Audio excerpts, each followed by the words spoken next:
Hello and welcome back again बेटा।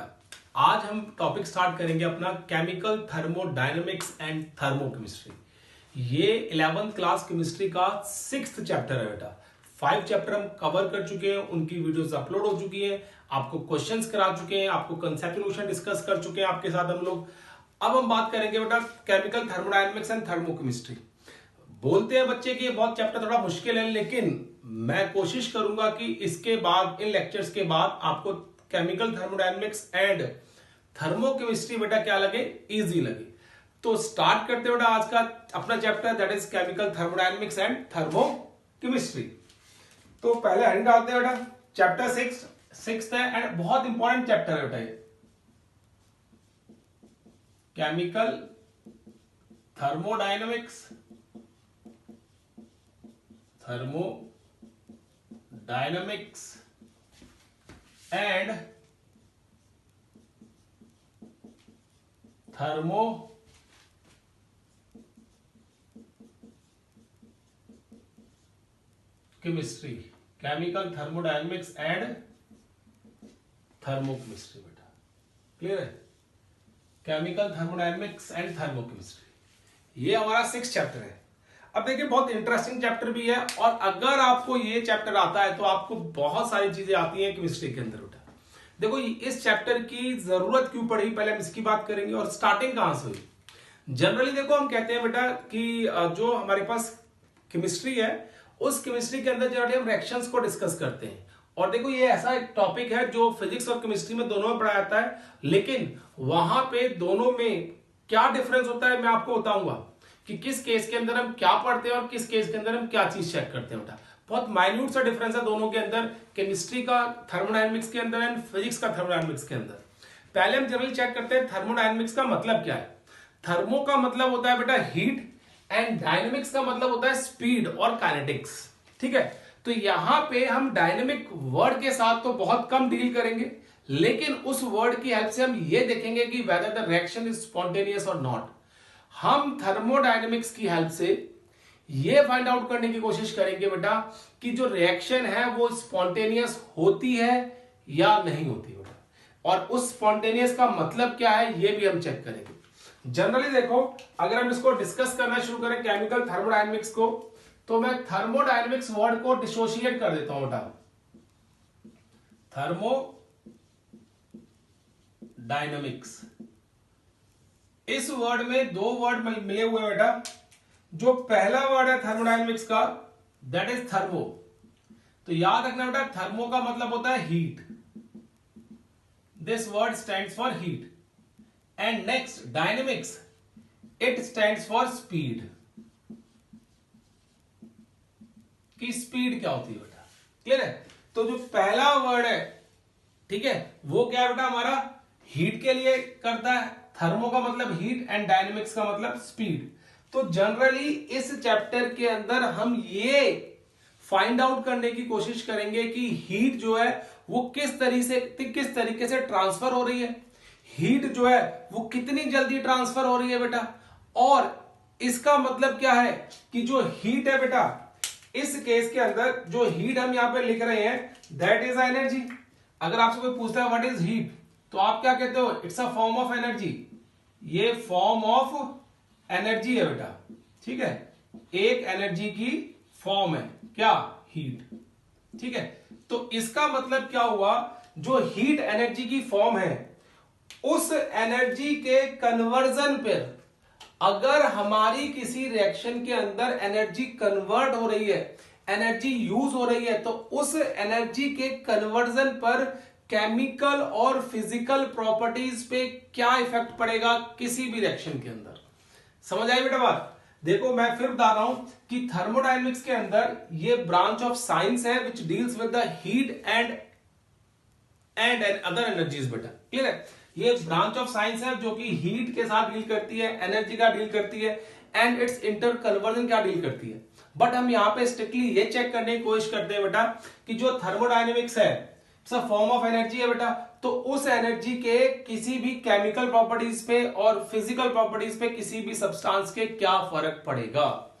तो हम देखो उसके बेस पे मैं आपको डेफिनेशन लिखता हूं यहां पे, it's a branch of physical chemistry, it's a branch of physical chemistry, ये फिजिकल केमिस्ट्री की ब्रांच है which deals with energy and it's conversion और effect on chemical and physical properties of the element, physical properties of reactants and products। ये वो branch of chemistry है जो energy और उसके इंटर कन्वर्जन के बारे में पढ़ते हैं बेटा, और या फिर आप कह सकते हो कि उस एनर्जी का इंटर कन्वर्जन का इफेक्ट क्या पड़ता है chemical and physical properties of the reactant and product, chemical और physical property of reactant and product के ऊपर क्या इफेक्ट पड़ेगा, उसको हम क्या कहते हैं थर्मोडायनेमिक्स के नाम से जानते हैं बेटा हम लोग। क्लियर है केस? तो थर्मोडायनेमिक्स हम इसलिए बोलते हैं इसको कि हम ये चेक करने की कोशिश करते हैं कि केमिकली और फिजिकल प्रॉपर्टी पे क्या इफेक्ट पड़ेगा उस केस के अंदर बेटा। डन है बेटा? क्लियर है केस? तो हम इस तरीके से इसको डिस्कस करते हैं। अब देखो बेटा, अगर हम आगे मूव करें और आगे जाए इस केस के अंदर तो क्या पढ़ते हैं, देखो इसमें कुछ पॉइंट्स आप याद रखो, जो पॉइंट्स आपको मैं बहुत हाईलाइट करके शो कर दूंगा बेटा। पहली बात देखो, जितने भी थर्मोडायनेमिक्स हम पढ़ेंगे that thermodynamics is applicable to macroscopic particles, macroscopic particles के ऊपर एप्लीकेबल होगी बेटा। It is applicable to macroscopic particle and these macroscopic particles जो है बेटा that must be in bulk, वो बल्क में होने चाहिए बेटा। ये नहीं कि थोड़े बहुत मैक्रोस्कोपिक पार्टिकल हम उनके ऊपर लगाने की कोशिश कर रहे हैं। हम क्या करते हैं उन मैक्रोस्कोपिक पार्टिकल्स के ऊपर कब लगाते हैं बेटा, जब वो बल्क में होंगे। नेक्स्ट बेटा केस है, कोई भी थर्मोडायनेमिक प्रोसेस हो, कोई भी thermodynamic process, that process is studied at equilibrium condition. Equilibrium condition पे हम उस प्रोसेस को स्टडी करते हैं। क्या करते हैं? इक्विलिब्रियम कंडीशन पे। तो ये तीन वर्ड, तीन सेंटेंस तो आपको याद रखने हैं बेटा कि मैक्रोस्कोपिक पार्टिकल्स, ठीक है, सेकंड बेटा हम कहते हैं कि बल्क में होना चाहिए, और थर्ड हम कहते हैं कि थर्मो इक्विलिब्रियम कंडीशन होनी चाहिए वहां पे, मतलब जो रिएक्शन है वो इक्विलिब्रियम में होनी चाहिए। और नेक्स्ट चैप्टर बेटा हमारे पास क्या है, वो इक्विलिब्रियम ही है। अब देखो जो रिएक्शन इक्विलिब्रियम में, इसका मतलब क्या है, जितना रिएक्टेंट से प्रोडक्ट बन रहा है उतना ही प्रोडक्ट से रिएक्टेंट बनना चाहिए। तो इस पर्टिकुलर कंडीशन पे हम क्या करते हैं, जनरली चेक करते हैं व्हाट इज द थर्मोडायनेमिक्स, या इस पर्टिकुलर कंडीशन पे हम चेक करेंगे कि जो एनर्जी कन्वर्जन हो रहा है, ठीक है, जो एनर्जी कन्वर्जन हो रहा है, जो एनर्जी कन्वर्ट हो रही है एक दूसरे में, उसका इफेक्ट प्रोडक्ट और रिएक्टेंट की केमिकल एंड फिजिकल प्रॉपर्टीज पे क्या पड़ेगा। देखो बेटा, अगर इक्विलिब्रियम कंडीशन नहीं है, ठीक है, तो वहां पे हम थर्मोडायनेमिक्स प्रॉपर्टीज को बहुत कम स्टडी करते हैं, करते ही नहीं है।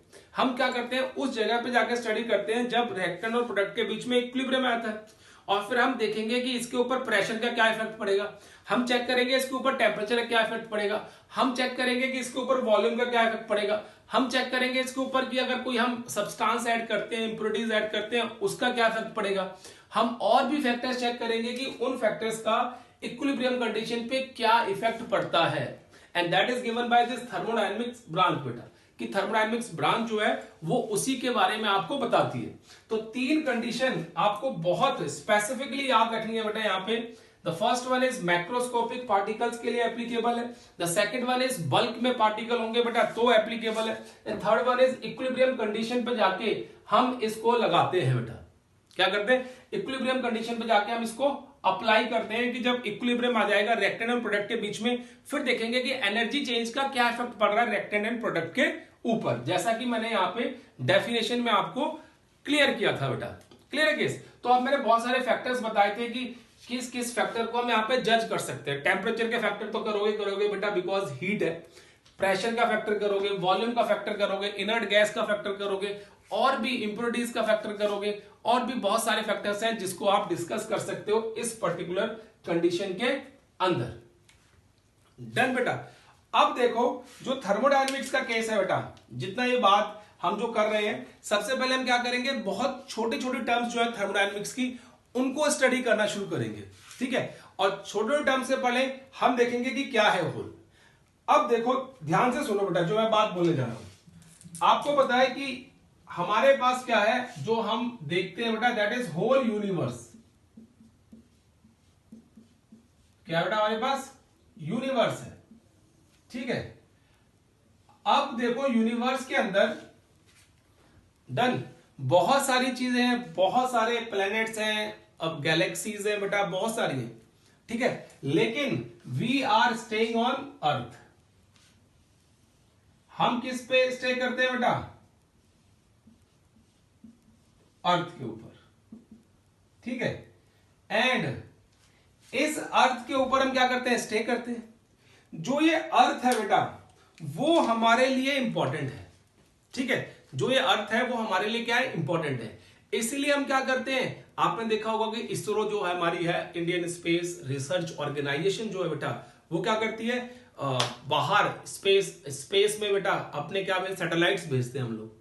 जब स्पेस में सैटेलाइट भेजते हैं तो उसका मतलब क्या होता है, वी वॉन्ट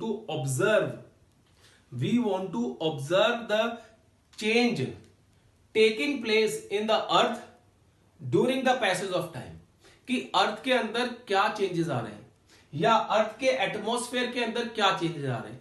तो जो सैटेलाइट है जो ऑर्बिट में एक क्या कर रही है बेटा, रिवॉल्व कर रही है अर्थ के ऑर्बिट में, जो सैटेलाइट है उसके लिए जो अर्थ है बेटा, that earth is known as system. For that satellite that earth is known as system, उसको हम क्या बोलते हैं बेटा, सिस्टम बोलते हैं। डन। अब हमने क्या किया हो बेटा, जो सैटेलाइट है वो क्या देख रही है, सिर्फ इस अर्थ को ऑब्जर्व कर रही है, और इसमें क्लाइमेट चेंज क्या होता है, किस तरीके से होगा, कब हो रहा है, किस पे आपके पास क्या साइक्लोन कहां पे आ रहे हैं, वॉल्केनिक इरप्शन कहां हो रहा है, कब बारिश होगी, कब बर्फ पड़ेगी, कब गर्मी आएगी, कब सर्दी आएगी, कब सोलर एक्लिप्स होगा, सारा कुछ that is being observed by that satellite. And for that satellite this earth is a system. ये एक अर्थ सिस्टम है। अब देखो बेटा, अर्थ के अलावा the remaining part of the universe, next क्या बेटा, except earth,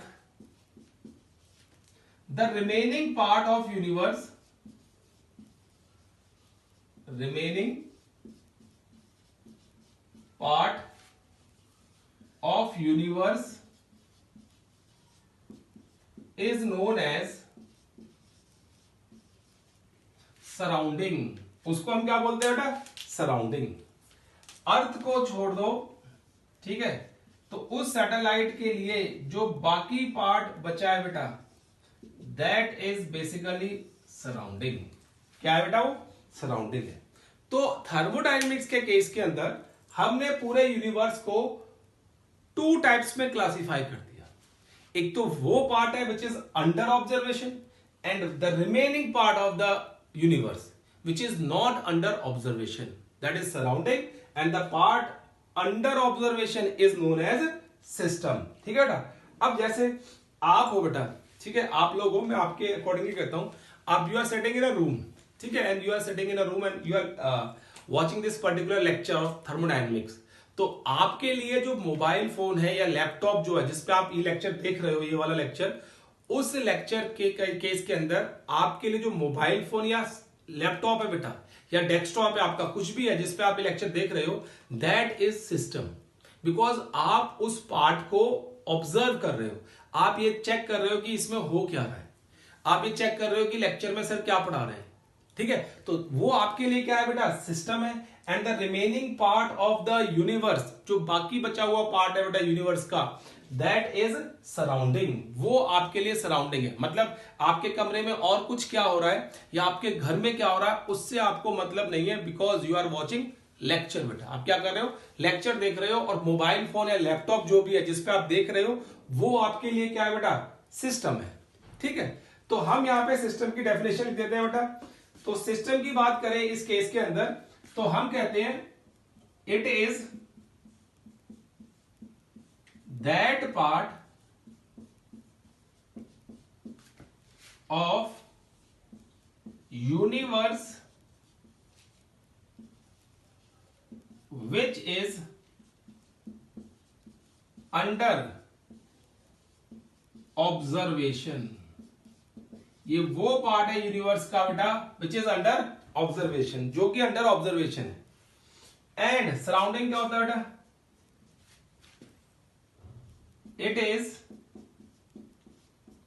that part of universe which is not under observation, जो ऑब्जर्वेशन में नहीं है, जिसको हम ऑब्जर्व नहीं कर रहे हैं, that is basically what, surrounding. वो हमारे लिए क्या है बेटा, सराउंडिंग है। ठीक है, क्लियर है, नोट करो बेटा इसको, फिर मैं आपको बताता हूं कि सिस्टम और सराउंडिंग का केस क्या होता है। ठीक है, क्लियर, नोट करो जल्दी से।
देखो बेटा, ठीक है, अब सिस्टम और सराउंडिंग क्या है बेटा। ठीक है, अब देखो जो पार्ट अंडर ऑब्जर्वेशन है, सुन लो, तो हम क्या कहते हैं, देयर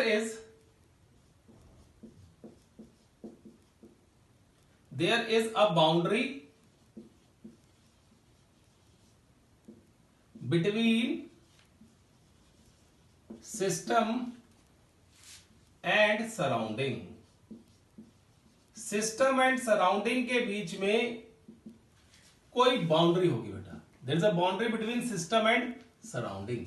देखो अगर मैं कहूं कि अर्थ की सरफेस को एक एटमॉस्फेयर जो है अर्थ का वो सेपरेट करता है from the rest of the universe, तो that atmosphere act as a boundary for the earth. ठीक है ना, अब अर्थ में जितनी भी हीट जनरेट होती है या जितनी भी उसमें ऑक्सीजन है बेटा, नाइट्रोजन है, उसका अपना एक एटमॉस्फेयर है, उसको वो उससे बाहर नहीं जाने देता। तो वो क्या है, एक बाउंड्री है बेटा। तो जो बाउंड्री होती है वो क्या करती है, सिस्टम को कवर करके रखती है बेटा, और सिस्टम को और सराउंडिंग के बीच में डिस्टिंग्विश करती है, डिफरेंशिएट करती हैं। ठीक है, जैसे अब मैं ये बोल दूं ये मार्कर है बेटा, तो ये मार्कर अंडर ऑब्जर्वेशन है, और इसकी जो बाउंड्री है बेटा ये वाली, ये क्या कर रही है, इस मार्कर को पूरी सराउंडिंग से क्या कर रही है, अलग कर रही है, कि जो सिस्टम है वो सिर्फ इतना है बेटा, बाकी सब क्या है हमारे लिए, सराउंडिंग है। तो इसी तरीके से सिस्टम और सराउंडिंग के बीच में बाउंड्रीज होती हैं। ठीक है, बाउंड्री होगी, वो जो बाउंड्री है वो बहुत तरीके की हो सकती है। ठीक है, देखो पहला केस बेटा, इस केस में कौन कौन सी बाउंड्रीज आएंगी, टाइप्स ऑफ बाउंड्रीज यहां पे बात करें हम लोग, तो टाइप्स ऑफ बाउंड्रीज, कितने टाइप की हमें बाउंड्रीज मिलेंगी बेटा, ठीक है।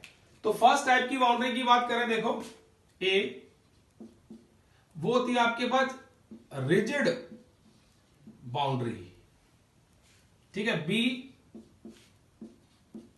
नॉन रिजिड बाउंड्रीज, ये क्या रिजिड बाउंड्री है बेटा, इसको हम फिक्स्ड भी बोल देते हैं, फिक्स्ड बाउंड्री, इसको बोलते हैं नॉट फिक्स्ड बाउंड्री, कोई बाउंड्री क्या है बेटा, फिक्स्ड नहीं है, ठीक है। सी हमारे पास होती है रियल बाउंड्रीज। डी वी हैव इमेजिनरी बाउंड्रीज, क्या होंगी, रियल बाउंड्रीज होगी बेटा हमारे पास। दूसरी क्या होगी, इमेजिनरी बाउंड्री होगी बेटा। डन। ई हमारे पास होती है डायाथर्मिक बाउंड्री,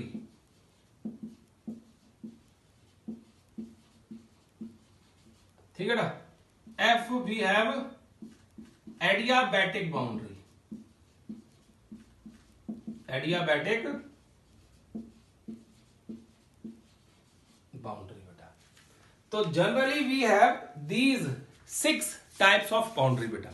हमारे पास ये 6 तरह की बाउंड्रीज है। रिजिड, जिसको आप फिक्स भी बोलते हो, नॉन रिजिड, जिसको आप नॉट फिक्स भी बोलते हो बेटा, real boundary, imaginary boundary, diathermic boundary, adiabatic boundaries.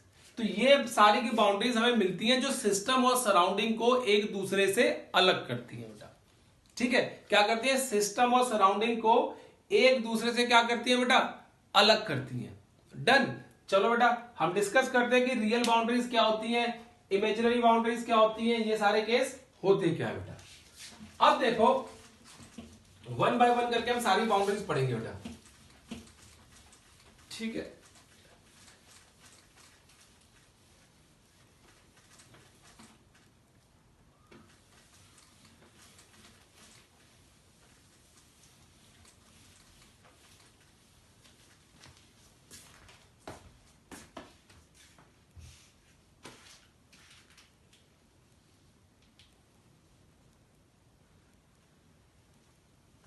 ठीक है ना।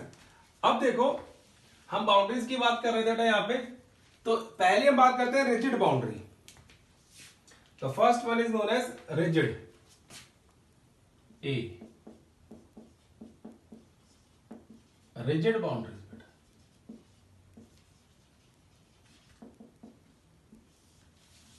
ये होता है बेटा कि जिस बाउंड्री को आप चेंज नहीं कर सकते, the boundary which is rigid in nature, मतलब फिक्स्ड बाउंड्री है बेटा। क्लियर है केस। अब देखो कैसे बात करते हैं रिजिड बाउंड्री की। अब देखो rigid boundary in which system cannot change its shape, size, mass etc. Rigid boundary वो होती है बेटा जिसमें कोई भी सिस्टम अपनी शेप को, साइज को, किसी भी चीज को चेंज नहीं कर सकता, and that boundary is known as rigid boundary बेटा।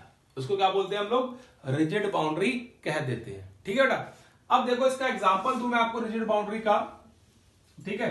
तो उसमें क्या हो सकता है, आप देखो सपोज करो you have taken a system, एक क्लोज्ड सिस्टम ले लिया आपने। क्या लिया बेटा, क्लोज्ड सिस्टम। इस क्लोज सिस्टम के अंदर what you have done, you have place some liquid, liquid रख दिया आपने। डन। अब इस लिक्विड को आपने क्या किया बेटा, हीट करना शुरू कर दिया। You started heating this system बेटा। जब हीट करोगे तो जो लिक्विड है बेटा वो क्या होगा, वेपर की फॉर्म में कन्वर्ट होगा, वेपर्स बनेंगे इसके, क्या बनेंगे, वेपर्स बनेंगे। तो वेपर्स क्या होगा बेटा, यहां पे कंडेंस होके वापस इसी सिस्टम के अंदर आ जाएंगे। मतलब जो ये बाउंड्री है, ये तो जो ग्रीन कलर से मैंने किया हुआ बेटा, ये पूरे का पूरा हमारे पास क्या है, सिस्टम है, ठीक है। और देखो मैं इसको हीट कर रहा हूं, और हीट करने के बाद क्या हो रहा है बेटा, जो वेपर्स है वो कंडेंस होके वापस किसमें आ रहे हैं, इसी सिस्टम के अंदर ही जा रहे हैं बेटा। और इस हीटिंग की वजह से यहां पे इस सिस्टम की बाउंड्री पे कोई भी इफेक्ट नहीं पड़ रहा। तो such type of boundary in which there is no change in the shape, size, mass etcetera is known as rigid boundary और फिक्स्ड बाउंड्री कह देते हैं बेटा, ठीक है। क्या कहते हैं, फिक्स्ड बाउंड्री कहते हैं। ये आपके पास क्या हो रही है, बर्निंग या हीटिंग हो रही है, इसकी हेल्प से हम क्या कर रहे हैं, हीटिंग कर रहे हैं बेटा, क्लियर है। तो ये आ गया। अब देखो दूसरी क्या होती है केस बेटा, बी बात करें यहां पे, B is non rigid, non rigid boundary, ठीक है। मतलब in which size, shape, mass of the system is changed, in which size, shape or mass of the system and mass of the system is changed is known as non rigid boundary। इसमें क्या हो सकता है, system का size, मास, shape सब change हो सकता है। देखो मैं आपको दो एग्जांपल दूंगा नॉन रिजिड बाउंड्री के, और वो आप ध्यान से सुनने की कोशिश करना कि क्या एग्जांपल दे रहा हूं बेटा, किसके, नॉन रिजिड बाउंड्री के। पहला एग्जांपल जो है नॉन रिजिड बाउंड्री का बेटा, वो आता है हमारे पास कि मैंने एक सिस्टम ले लिया, और ये मैं बहुत बारी शो करूंगा बेटा आपको, इस थर्मोडायनेमिक्स में तो बहुत शो किया जाता है। ये केस है बेटा, ठीक है, ये एक सिस्टम है, और इस सिस्टम के अंदर we have gases, mixture of gases है बेटा, डन। ये क्या है हमारे पास, गैस है, और ये क्या है बेटा हमारे पास, फ्रिक्शनलेस पिस्टन, फ्रिक्शनलेस पिस्टन, ठीक है बेटा। ये देखो ये इस सिस्टम की शेप है, साइज है और लेंथ है। ये लेंथ सपोज करो मैंने ये मान ली बेटा L, यहां से यहां तक। जब मैंने इस सिस्टम को हीट किया, तो हीट करने के बाद इस सिस्टम के अंदर एक्सपेंशन होगी बेटा, और जो पिस्टन था वो मूव करके क्या चला गया बेटा, आगे को चला गया, एक्सपैंड कर गया ना, और मूव करके कहां चला गया बेटा, वो आगे चला गया। तो अब इसके अंदर पहले भी गैस थी बेटा, हमने क्या इसको हीट किया, आगे चला गया। Now this length is L1, इसको हम L1 लेंथ बोलते हैं बेटा, ठीक है। अब देखो क्या होता है, जो L1 लेंथ है that is greater than L, वो L से ज्यादा है। अब क्या हुआ बेटा, तो ये जो बाउंड्री लगी हुई है that is what, this is non rigid, rigid नहीं है बेटा, वो चेंज होती आ रही है शेप उसकी, क्या हो रही है, शेप जो है उसकी वो चेंज होती जा रही है। तो such kind of boundary is known as non rigid boundary, उसको हम क्या कह देते हैं, नॉन रिजिड बाउंड्री का नाम दे देते हैं बेटा, क्लियर है केस। इसी तरीके से आप दूसरा एग्जांपल कंसीडर कर सकते हो, यहां पे इज द फर्स्ट एग्जांपल, ये आपने एग्जांपल पहला दे दिया बेटा, ठीक है। एग्जांपल नंबर 2, ठीक है, यहां पे क्या देखते हो, बैलून, क्या है बेटा, बैलून है। अब जो बैलून होता है उसमें क्या करते हो आप, देखो एक छोटा सा बैलून लिया आपने and you started blow air into that balloon, आपने क्या कर दिया, उसमें एयर भरना शुरू कर दिया। तो उसके बाद क्या होगा, पहले इतनी शेप होगी बेटा, फिर और फूलेगा, फिर और फूलेगा, फिर और फूलेगा, फिर और फूलेगा। तो उसकी जो बाउंड्री है वो क्या है, फिक्स तो नहीं है, दैट इज मूवेबल, मूव कर रही है। तो इसलिए नॉन रिजिड बाउंड्री का केस आता है वहां पर बेटा, ठीक है। तो तो ये सिस्टम और सराउंडिंग के बीच में रिजिड बाउंड्री भी हो सकती है, नॉन रिजिड बाउंड्री भी हो सकती है बेटा। ठीक है, चलो अब बात करते हैं third, that is real boundary. Real boundary क्या है बेटा? अब देखो सी, इस केस के अंदर बात करें हम लोग, दैट इज रियल बाउंड्री।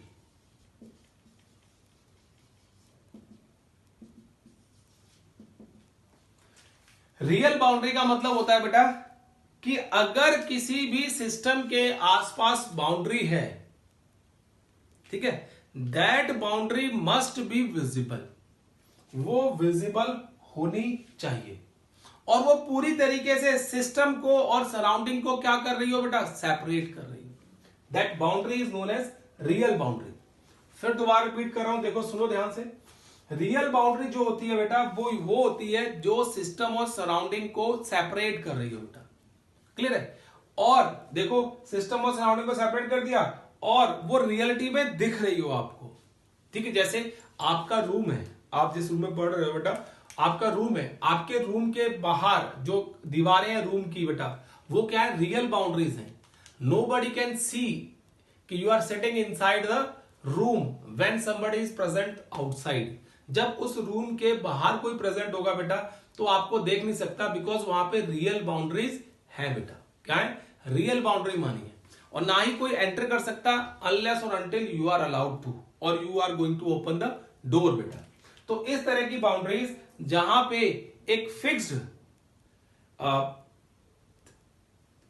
बेटा क्या होता है? ऑब्स्टेकल होता है, और उस फिक्स्ड ऑब्स्टेकल की वजह से कोई भी चीज बाहर नहीं जाती है ना अंदर आती है, such kind of boundaries are known as real boundaries बेटा। ठीक है, क्लियर है? अब हम बात करते हैं next, that is imaginary boundary. देखो बेटा मैं रब कर रहा हूं,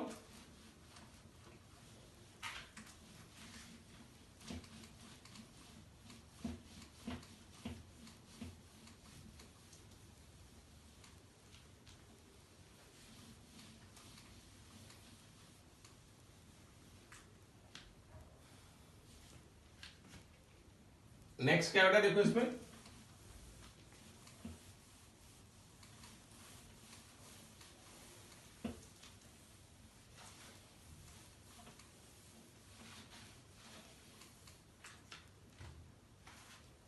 फोर्थ है बेटा हमारे पास imaginary boundary. Fourth imaginary boundary.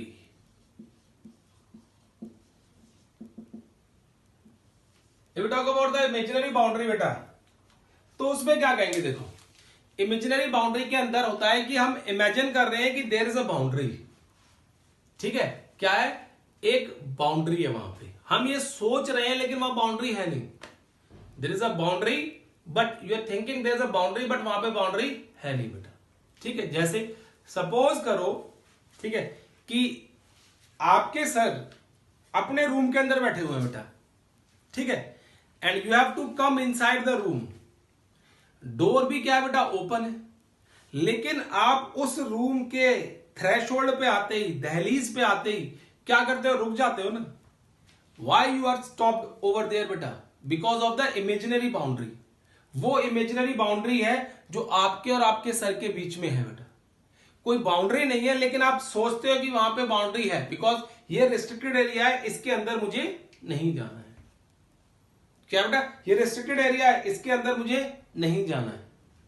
तो such type of boundary which is not visible but you are restricted to go inside, ठीक है, एंड द सब्सटेंस और द प्रॉपर्टीज चेंजेस जो होती है बेटा वो आपको, आप नहीं जा सकते हो लेकिन आपको दिख रहा है कि वहां पे कोई ना कोई बाउंड्री है किसी ना किसी प्रॉपर्टी की वजह से। तो such kind of boundaries are known as imaginary boundaries. उनको हम इमेजिनरी बाउंड्रीज कह देते हैं। रियलिटी में there is no specific boundary over there but you are restricted to that particular boundaries बेटा। लेकिन आप क्या होते हो? कुछ पर्टिकुलर बाउंड्री पे आप क्या करते हो? रिस्ट्रिक्टेड होते हो, and such kind of boundaries are known as imaginary boundaries बेटा। ठीक है, उनको हम क्या बोलते हैं? इमेजिनरी बाउंड्री कहते हैं। अब देखो ये डी था बेटा,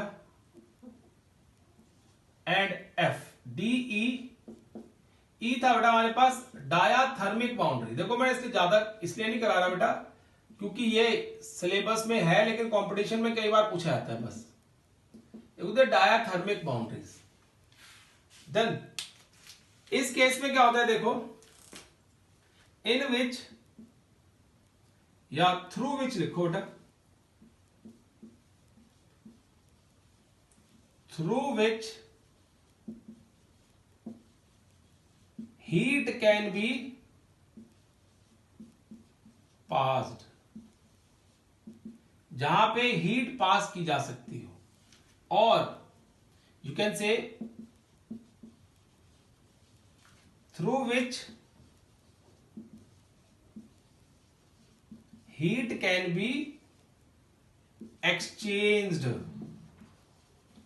जहां से हीट किया जा सकती हो बेटा, एक्सचेंज किया सकती हो, ऐसी बाउंड्री को हम क्या बोलते हैं, diathermic boundary.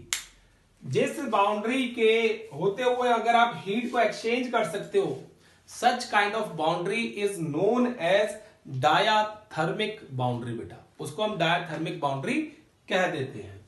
Done. E F, F क्या आता है बेटा, एडियाबैटिक बाउंड्री, एडियाबैटिक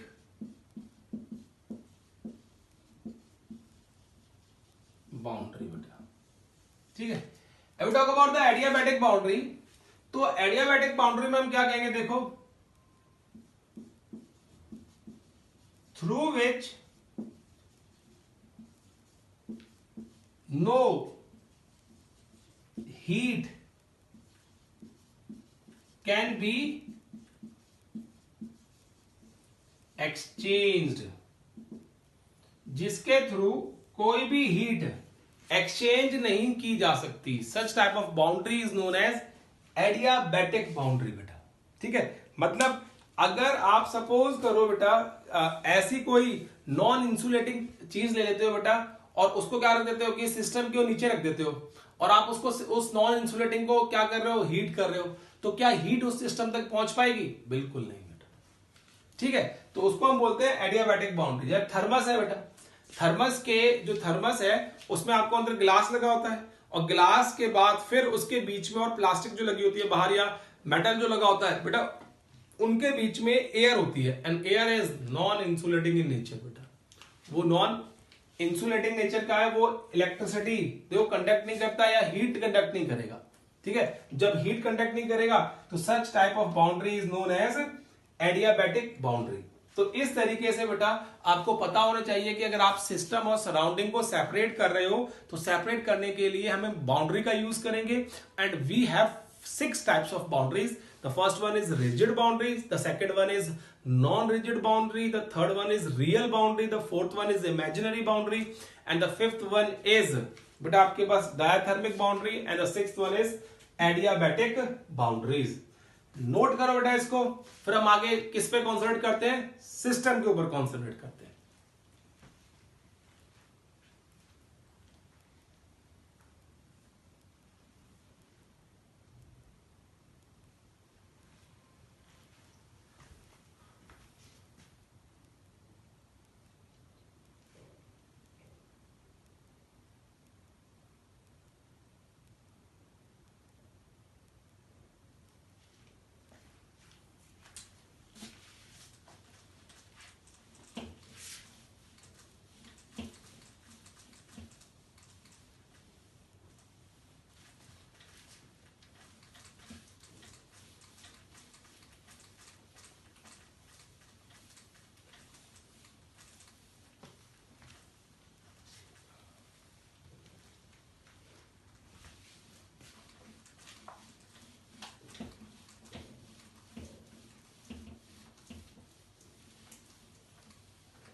देखो बेटा अब हमारा केस खत्म हो गया कि सिस्टम और सराउंडिंग को हम किस तरीके से सेपरेट करते हैं। तो हमने आपको पहले बताया था थर्मोडायनेमिक्स में हम ये चीज पढ़ेंगे बेटा कि सिस्टम में क्या होता है, ठीक है। सिस्टम कैसा है, सिस्टम के ऊपर क्या इफेक्ट पड़ेंगे। तो बेसिकली हम सिस्टम को पढ़ेंगे, तो अब सिस्टम की बात करते हैं, तो सबसे पहले हमारे पास आता है बेटा टाइप्स ऑफ सिस्टम, कि कितने टाइप्स के सिस्टम हमें मिलते हैं, टाइप्स ऑफ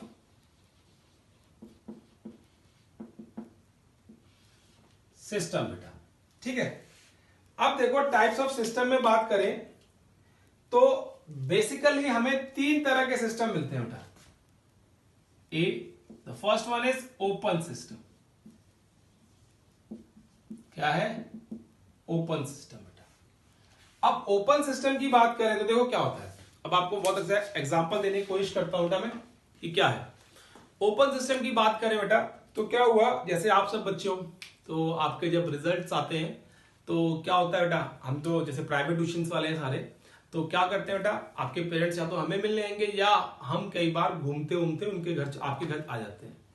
तो जब हम आपके घर आएंगे घूमते हुए बेटा, तो definitely you will offer some drink to us. It may be tea, coffee, अगर सर्दियां हैं तो टी कॉफी, अगर गर्मियां हैं तो कोल्ड ड्रिंक वगैरह ऑफर करोगे बेटा, डेफिनेटली करोगे। क्लियर है? या जूस ऑफर करोगे, वो आपकी मर्जी, आप क्या ऑफर करते हो। तो अगर सपोज करो मैं सर्दियों में किसी के घर गया, आप में से किसी के घर चला गया बेटा, ठीक है, तो वहां जाके I was talking to your, I will be talking to your parents, आपके पेरेंट्स से बात कर रहा हूँ, और हो सकता है कि somebody इज प्रिपेयरिंग टी और कॉफी फॉर मी। तो उन्होंने क्या किया, एक कप में, ठीक है, कॉफी लाके मेरे टेबल पे रख दी। ठीक है, आपके फादर साहब को भी दी या मदर को भी दी या मुझे भी दी कॉफी बेटा, दोनों को दे दी कॉफी। अब क्या हो गया, हम दोनों आपकी बातें करने में, आपके फ्यूचर के बारे में डिस्कस करने में इतने बिजी हो गए कि जो कॉफी थी वो कुछ देर बाद ठंडी हो गई बेटा। ठीक है, और क्या हो गया, हमने देखा कि पहले कॉफी ऊपर तक थी, फिर थोड़ा सा कप में बहुत माइन्यूट सा चेंज आ गया उसके अंदर। तो अगर किसी भी सिस्टम के अंदर, अब वो कॉफी क्या थी मेरे लिए, सिस्टम थी बेटा, क्योंकि वो ऑब्जर्व कर रहा था मैं कि वो पीनी है बेटा मुझे, तो वो जो सिस्टम था that system is an open system बेटा, वो ओपन सिस्टम है। तो ओपन सिस्टम में होता क्या है देखो, तो open cup of coffee, open in open system energy and mass both are exchanged with surroundings। जिस सिस्टम के अंदर एनर्जी और मास दोनों सराउंडिंग के साथ एक्सचेंज हो जाएं, that system is known as open system बेटा। ठीक है, अब देखो एनर्जी तो एक्सचेंज हुई, ये तो कई बार बच्चे समझ जाते हैं कि भाई एनर्जी तो एक्सचेंज हुई, बिकॉज जो कॉफी थी बेटा वो गर्म थी और गर्म से क्या हो गई, ठंडी हो गई। तो इसका मतलब क्या हुआ, वहां पे एनर्जी तो एक्सचेंज हो गई, नो डाउट। ठीक है, undoubtedly energy was exchanged in that case. ठीक है, मैं कप बना रहा हूं बेटा, देखो ओपन कप, ये आ गया बेटा, क्या है ये, हैंडल बना दिया इसका, या सीधा सीधा हैंडल बनाते हैं ऐसे करके, हैंडल बन गया। ठीक है बेटा, ये कप थोड़ा सुंदर सा बना देता हूं, कॉफी का कप है, डन ही है। अब जैसे ही कॉफी लाके टेबल पे रखी गई बेटा, a cup having hot coffee, a cup having hot coffee बेटा, इस कप के अंदर क्या है, हॉट कॉफी है। तो जब इस कप के अंदर हॉट कॉफी है बेटा, तो आपको पता है यहां से वेफर्स भी निकल रहे होंगे इस तरीके से। ठीक है, अब एनर्जी तो यहां से भी एक्सचेंज हो रही है बेटा, क्या हो रही है, एनर्जी जो है वो यहां से भी एक्सचेंज हो रही है। ठीक है, इधर से भी हो रही है बेटा, ऊपर से भी हो रही है, ऐसा नहीं ऊपर से नहीं हो रही है, ऊपर से भी एनर्जी क्या हो रही है बेटा, एक्सचेंज हो रही है।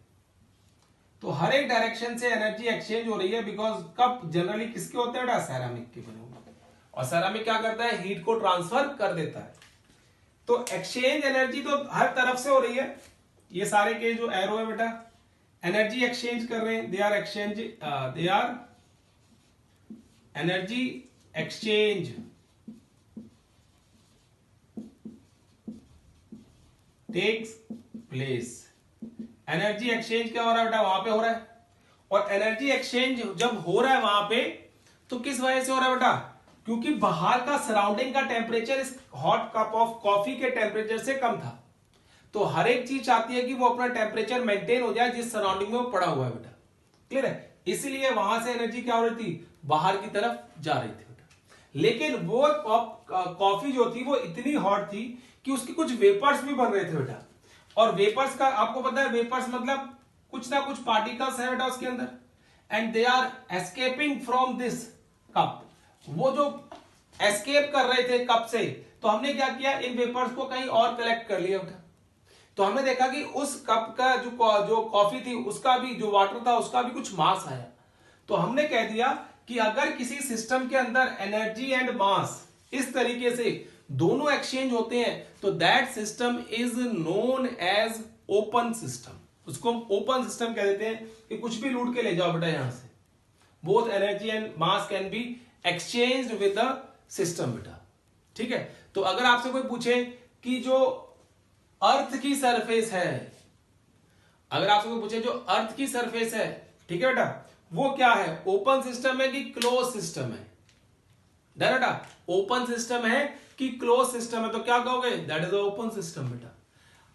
सनलाइट फॉल करती है अर्थ के ऊपर, ठीक है, और जो वाटर है वो इवेपोरेट होकर चला जाता है बाहर बेटा। ठीक है? वापस अर्थ की सरफेस पे उतना ही नहीं आता। अगर उतना ही पानी वापस आ रहा है बेटा इवेपोरेशन होने के बाद, तो हम बोलते हैं इक्विलिब्रियम में, तब तो हम नहीं बोलेंगे कि वो ओपन सिस्टम नहीं है। ठीक है? लेकिन अगर उतना ही नहीं वापस आ रहा तो वो ओपन सिस्टम का एग्जाम्पल बन जाता है। मैं आपको एग्जाम्पल दूंगा, इंटरेस्टिंग एग्जाम्पल दूंगा टेस्ट के, डोंट वरी। पहले आप ये समझो कि ओपन सिस्टम क्या होता है। डन। अब देखो सेकेंड बेटा क्या होगा इस केस के अंदर, B, that is closed system.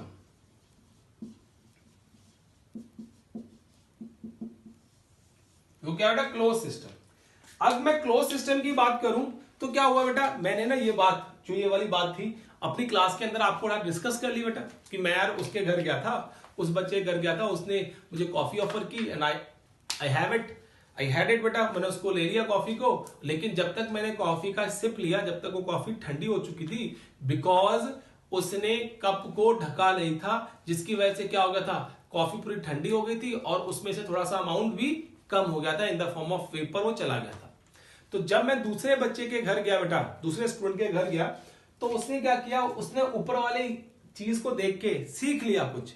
उसने क्या सीखा कि जब सर आएंगे तो मैं क्या करूंगा, कप के ऊपर सॉसर रख दूंगा, प्लेट रख दूंगा एक, सो एज जो एनर्जी है और मास जो है वो ट्रांसफर ना हो पाए बेटा।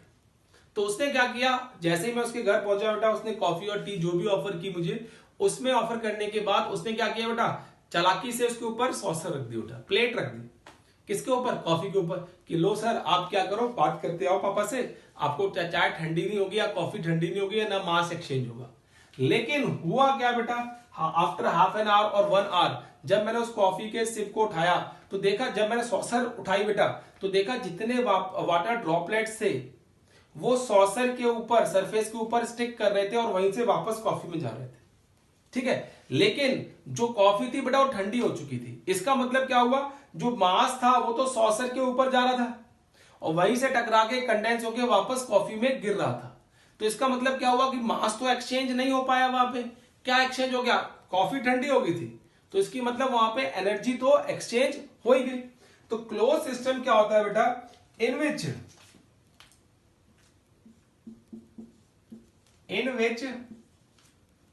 only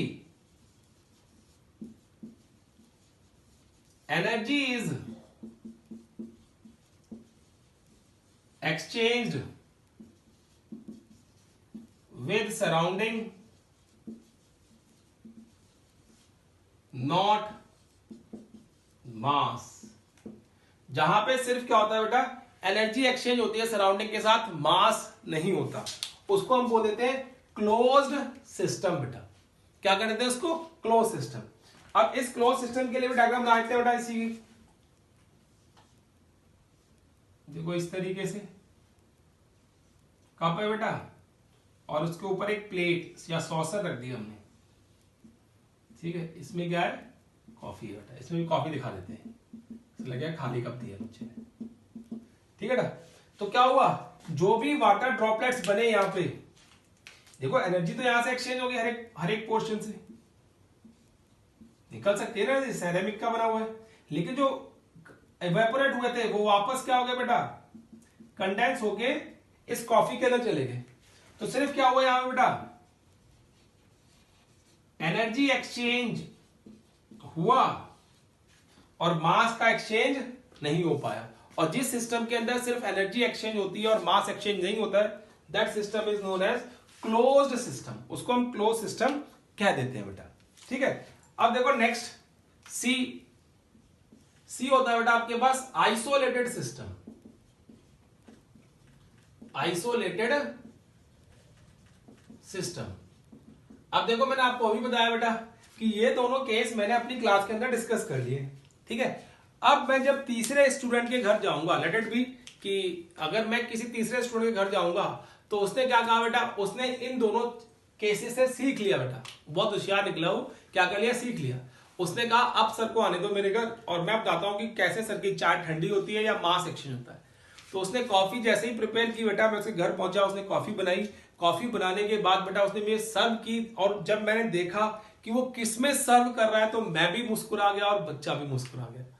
तो बेटा वो थर्मस के अंदर कॉफी को लेके आ रहा था और कप अलग से एम्प्टी लेके आ रहा था कि सर, उसने थर्मस को टेबल पे रखा, कहता सर अब आप पियो कॉफी जितनी आपको कॉफी पीनी है, और जब पीनी है तब पी लो, जब तक आप बैठे हो घर पे तब तक ये कॉफी गर्म भी रहेगी और क्या होगा, कोई मास भी इसका कम नहीं होगा।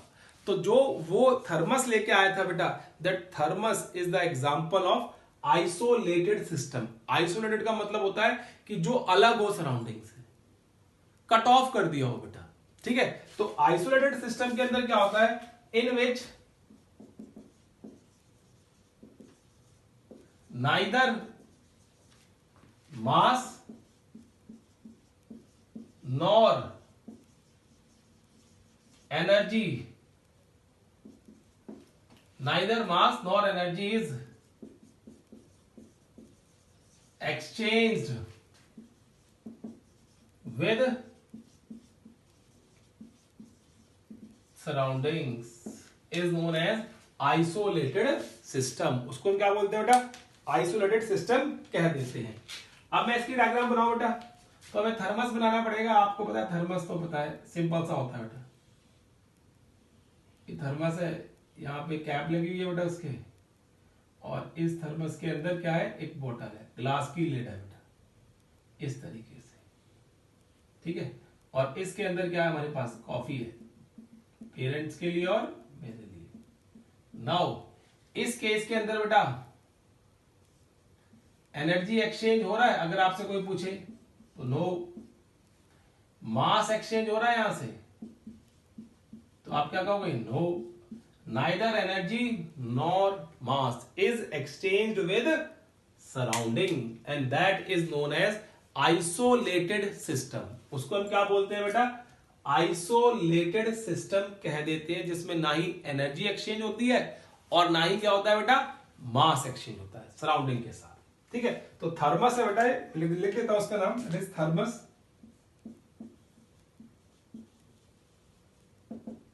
थर्मस बोलते हैं इसको। ठीक है, तो ये आ गया। अब देखो ये सिस्टम तीन तरह के होते हैं बेटा, मैंने आपको बता दिए कि एक क्या है, ओपन सिस्टम है, दूसरा क्लोज सिस्टम है, तीसरा आइसोलेटेड सिस्टम है। अब ये जो सिस्टम होते हैं बेटा, इसमें हम फर्दर डिफाइन कर देते हैं, डिपेंड अपॉन द कंपोजिशन, कि उसके अंदर कंपोजिशन किस तरीके की है बेटा। तो देखो क्लासिफिकेशन ऑफ सिस्टम या types of system depends on composition. Types of system,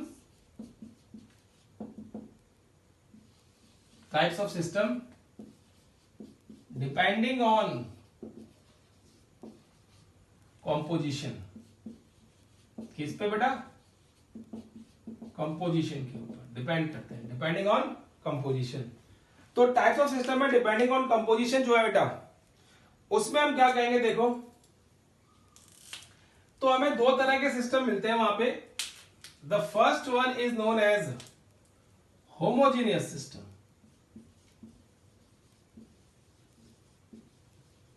homogeneous system. और होमोजेनस वर्ड का आप जानते हो, in which only one phase particles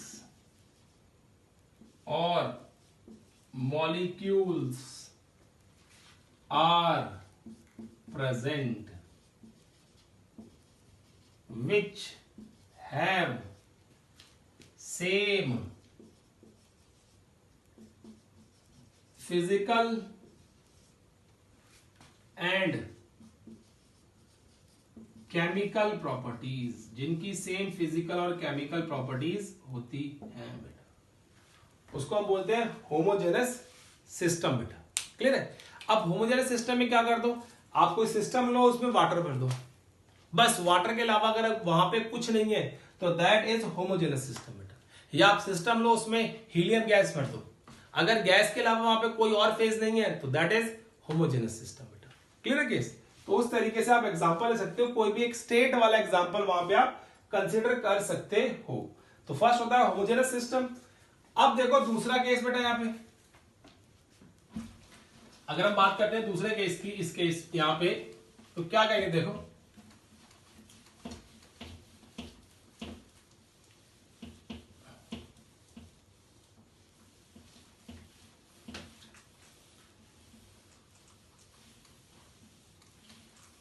देखो दूसरा बेटा यहां पे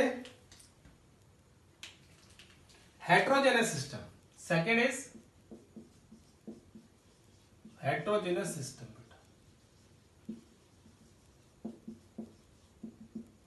ठीक है, you talk about the heterogeneous system, तो इन विच टू और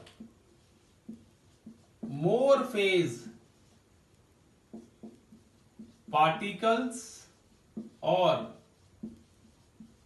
molecules are present which have different physical and chemical properties,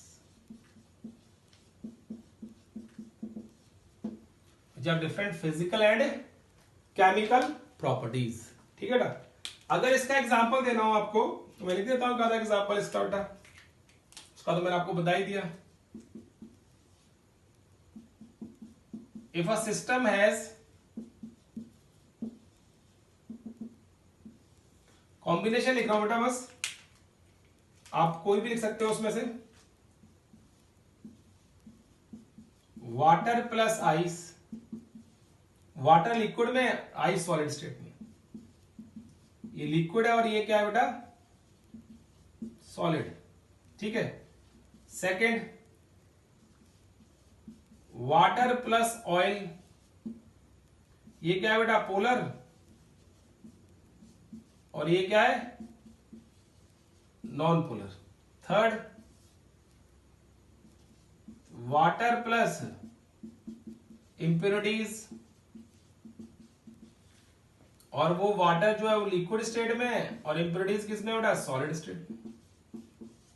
तो ये जो सिस्टम होगा, such kind of system is known as heterogeneous system बेटा। उसको हम क्या बोलते हैं, हेट्रोजेनस सिस्टम की बात करते हैं। तो ये थोड़ा सा इंट्रोडक्शन है बेटा किसका, केमिकल थर्मोडायनेमिक्स एंड थर्मोकेमिस्ट्री का।